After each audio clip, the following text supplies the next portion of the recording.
Wavetale. Is it going to be a win or a bin? Let's have a quick read through of the description on Steam. Surf the waters of a submerged city, unravel the past, save the islanders from mysterious sea monsters, and discover secrets hidden under the surface.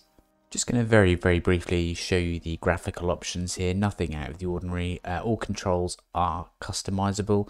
You can play this on a gamepad. It's fully compatible with a controller, but I'm choosing to play it with a keyboard, and it does work perfectly fine, to be honest with you. Absolutely no problems in that sense. Just a few things in terms of the screen resolution and audio, just everything standard here as you're seeing. Just some interesting points about this though. There's controls to aim certain weapons, but as we'll explore later during the game, there doesn't seem to be any weapons to actually aim, so I'm not sure how useful those options are, the control options actually are there. Now this game is actually on multiple different platforms. It's on PC, of course, it's on the Switch, it's on the PlayStation and the Xbox. So my thought straight away here is it's actually just going to be a game for the console and poorly translated onto PC. But actually I think this is a pretty good game, and I'm really happy to go into all of the things that I think are good about this and some of the things that I don't think are so good. So you take on the role of Sigrid, a female character, and you start on an island where you are with your grandma and you discover the history and the backdrop of the game. So once upon a time, everywhere where you are was I believe land, or at least structures that were further above the surface of the water than they are already. Then this great big mist came down and effectively turned things into gloop and became inaccessible and spawned monsters and the sorts. And the reason why this gloom is there is because of these bad guys, which has absolutely awful names of the Dirty Paws. Terrible name, bit soft, that's not really a terrifying name at all, but you overlook that. And yeah, so they put this gloom over the lands and mean that most of it becomes inaccessible, and the only way that you can fight this gloom is by getting these sparks, which are hidden on top of buildings, and you have to go and get them as part of your quest. And once you've got them, you can then power lighthouses, which then fire light beams at these glooms, and the gloom disappears. But the gloom keeps coming back and things like that, and basically the world is effectively in darkness because of this gloom. So it becomes your role, working with lots of characters within the game, non-playable characters though, but people who you talk to and stuff like that, to deal with the gloom once and for all. That's the end goal. And you find out lots of things on the way and have little quests and tasks to do as you go along, sub-quests and main quests. For me, the game actually looks really good. I love the water effects, I love the land effects, I love how everywhere you go there's something different. It's not been copy and pasted everywhere you go. Everywhere's a little bit different. And just the look of it, the style of it, I actually really like. There's some really nice artistic talent behind this, I feel. So yeah, absolute credit to the people who've drawn all of the artwork here. It's a fun, light-hearted feel, and there's so much love that's been put into this, I could tell. And you could tell immediately from starting to play this. I really enjoyed moving around the map as you get to explore things. So part of your character's special ability, so to speak, is you can walk on water. And that's because there's this sort of like a creature under the water who's like a shadow almost.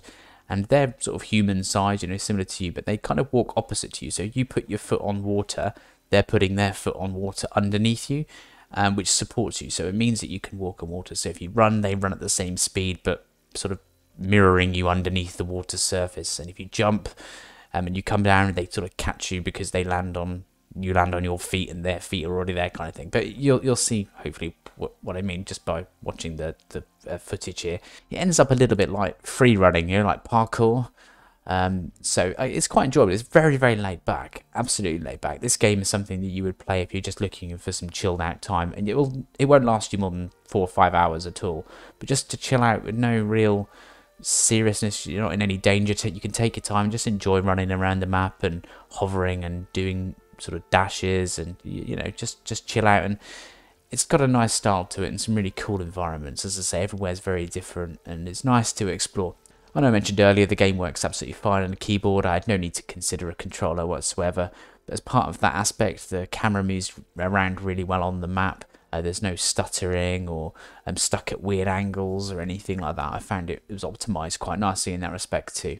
The story is very simple. I mean, I just highlighted the overall plot at the beginning, but as you go through the game, you discover more and more stuff about what's happened, and there is a really nice plot twist at the end. I think it's not too complex, but it's a nice little plot twist that will get you you thinking, oh right, okay, that's an interesting thing that's just taken place. Of course, I'm not going to spoil it for you, but it was decent. So on to some poor points about the game now. So the idea of the game is to collect these sparks, as I say, which you can then use to combat the gloom. You put the sparks in various different machines and they fire off and it pushes the gloom back. And as you go around the game, you encounter enemies. The problem with these enemies is they're far too easy.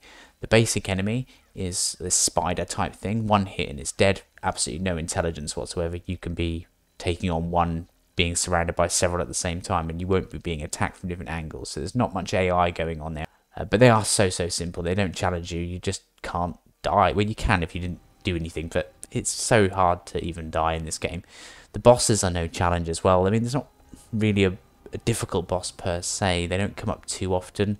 I wouldn't even call them bosses. I'd just say slightly more challenging enemies. I mean, there's not too many of them in variation. I mean, there's this serpent thing and there's variants of the spider type creature, which I was telling you about earlier. But nothing is difficult to kill. But I don't think that's the point, though. So although I'm putting that down as not so good, the idea here isn't to struggle with combat and have a challenging combat. It's very easy one-kill combat.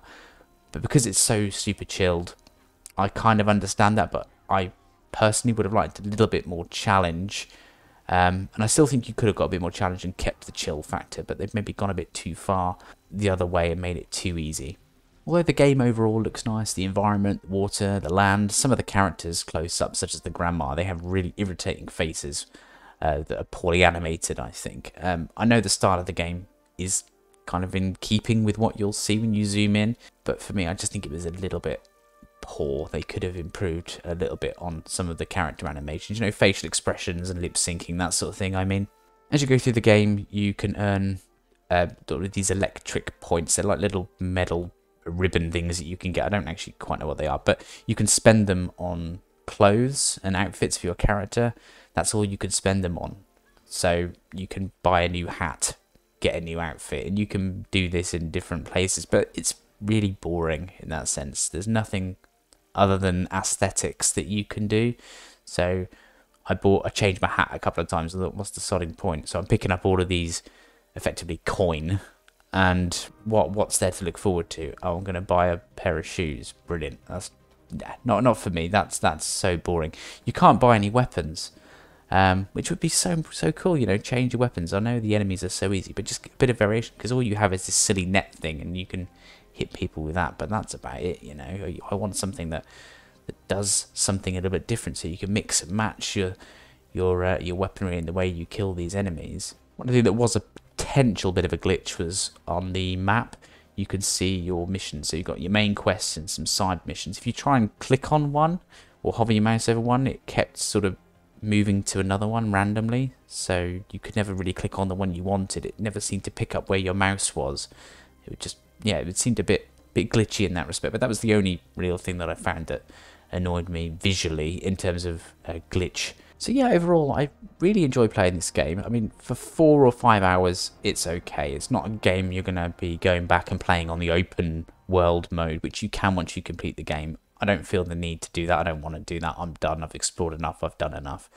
So I'm okay with it. I did think this was going to be primarily a console game, as I said, but it's a good PC game.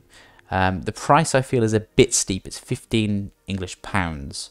For me, it should be around the £10 mark. Personally, I think it's too much. I wouldn't say it's a game for children or sort of a juvenile game or anything like that, because I think an adult such as myself can enjoy this, but I think it could be a very family-friendly game. You'd have no problem allowing anybody to play this. It's not offensive or anything like that. It's just chilled, and I enjoyed my time with it. I'm not going to rant and rave and say it was awful, but equally I'm not going to go the other way and say it was the best time I've ever had, because it wasn't.